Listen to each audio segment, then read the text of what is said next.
लोकसभा, जहां लोकसभा की कार्यवाही जारी है। We have encouraged for sustainable practices, and for sustainable practices we have promotion of the biofertilizer and organic farming, and the same way better soil and water management to reduce the nutrient losses. Now, as far as your question is concerned about urea, we do not have any policy at this point of time to include it in NBS. Honorable Member.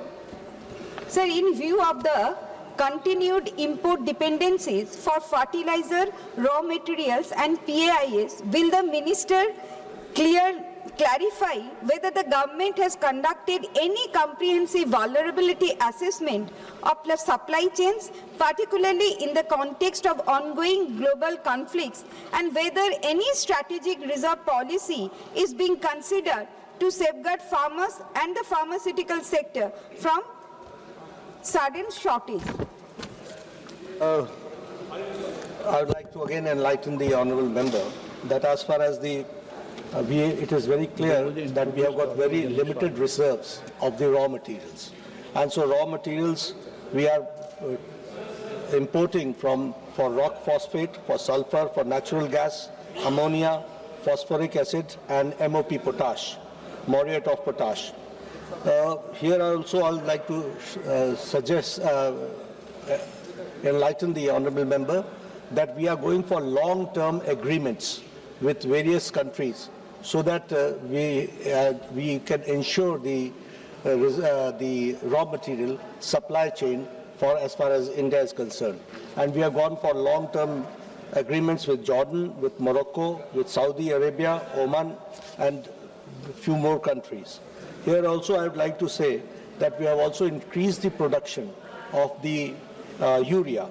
As far as the production is concerned, from 230 lakh metric ton, now within 10 years the increase is to 315 lakh metric ton. So it's an increase of 85 lakh metric ton which we have done. The same way new plants have been set up after 2014. Plants have been set up in Gorakhpur, in Sindri, in Barauni, in Ramagundam, in Pangad and Gadepan, and 76 lakh metric ton of urea has been increased in the last 10 years. So we are trying to see to it that how we have to ensure as far as the raw material supply is concerned from various countries to be imported to India for making of the fertilizer. As far as the pharmaceuticals are concerned, I would like to enlighten again the honourable member that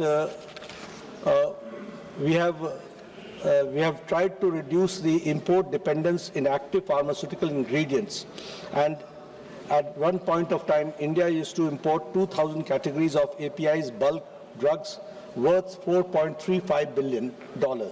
Now the major sources where from we were getting these APIs were from China, from European Union, Singapore, USA, Japan and Switzerland.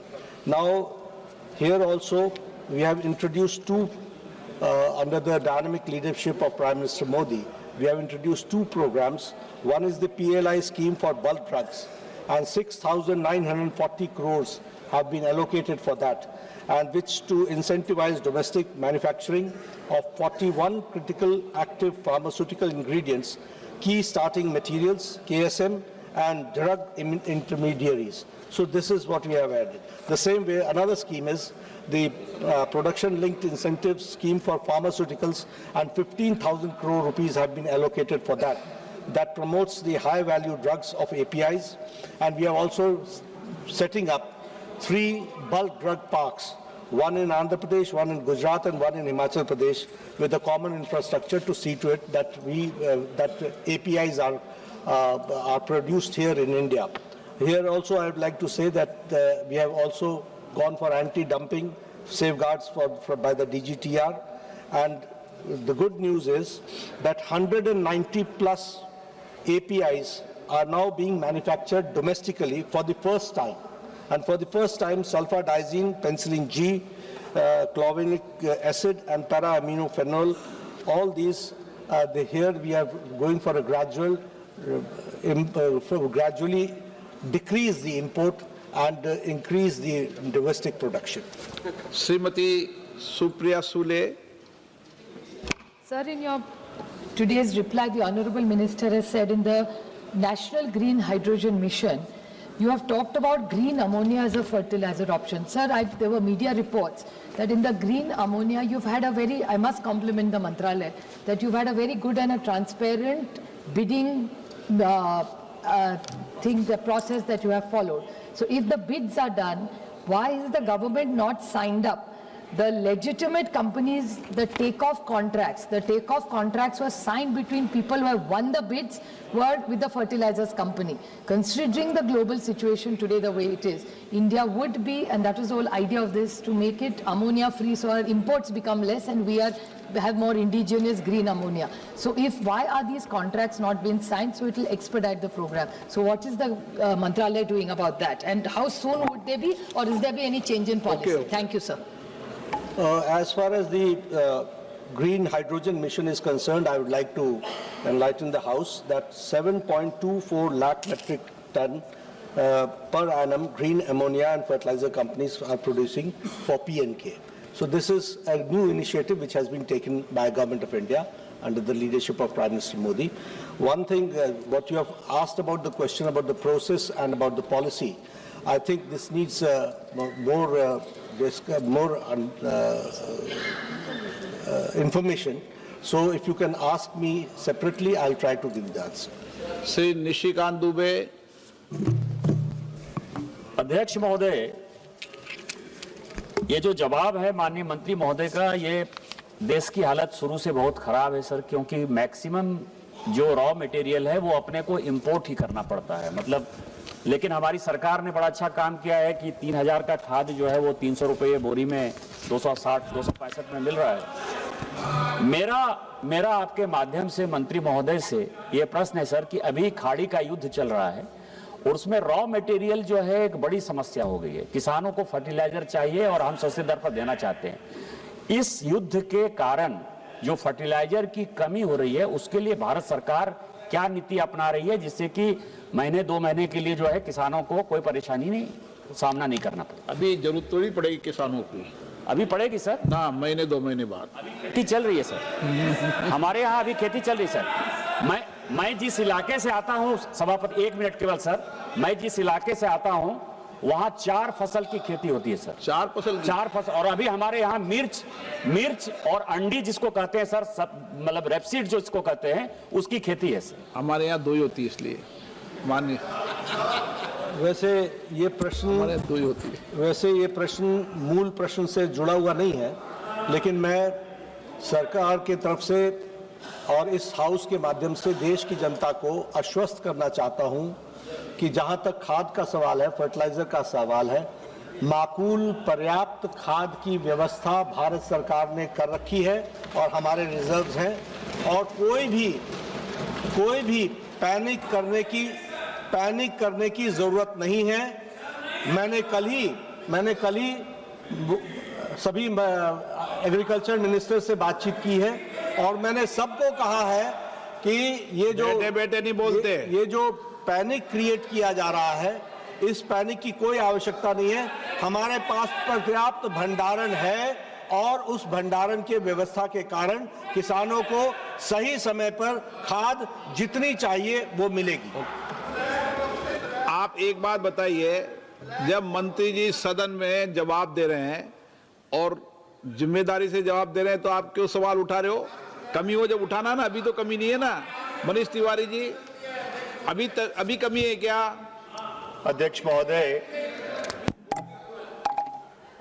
मैं आपके माध्यम से मंत्री जी से जानना चाहता हूं कि वर्ष 2020 से लेकर 2025 तक जो खाड़ी के देश है उससे $11 बिलियन का फर्टिलाइजर भारत ने आयात किया था। जो 49% नाइट्रोजन बेस्ड फर्टिलाइजर्स हैं वो सऊदी अरेबिया, ओमान, कतर और यूएई से आते हैं। 4 हफ्ते से जो हॉर्मूज की स्ट्रेट है वो बंद पड़ी है और उसके कोई खुलने के आसार भी नहीं लग रहे जिस तरह की युद्ध की परिस्थिति है।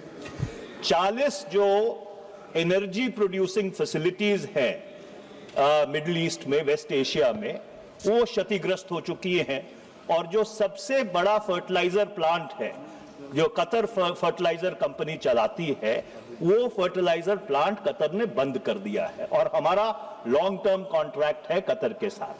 मैं माननीय मंत्री जी से जानना चाहता हूं, खरीफ का जो सीजन है बुआई का वो तो निकल जाएगा, पर आने वाला जो रबी का सीजन है और जो हमारी इंपोर्ट डिपेंडेंस है खाड़ी के देशों के ऊपर, इससे निपटने के लिए सरकार के पास कोई रणनीति है?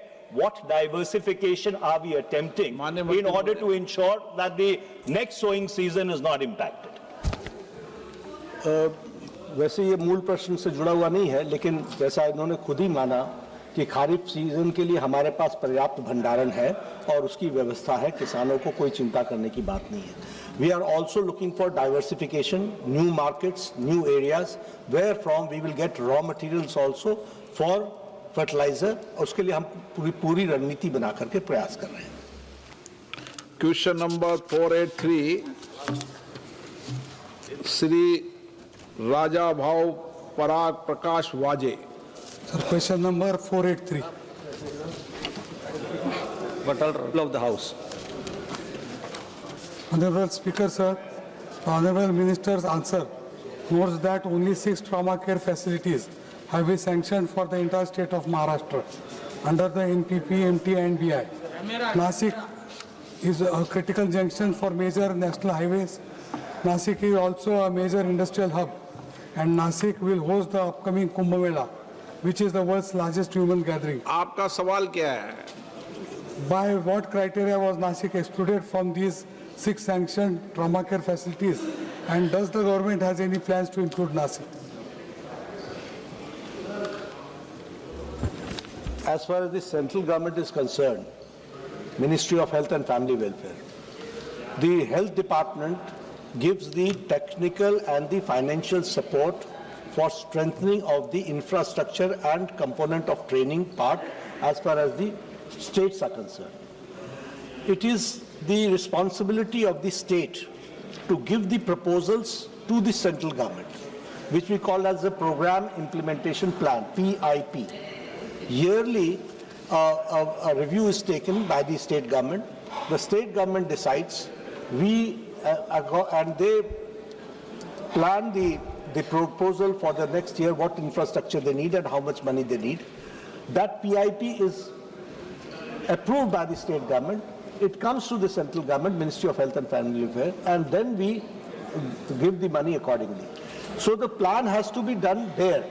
If they have not included Nasik, we can't include it.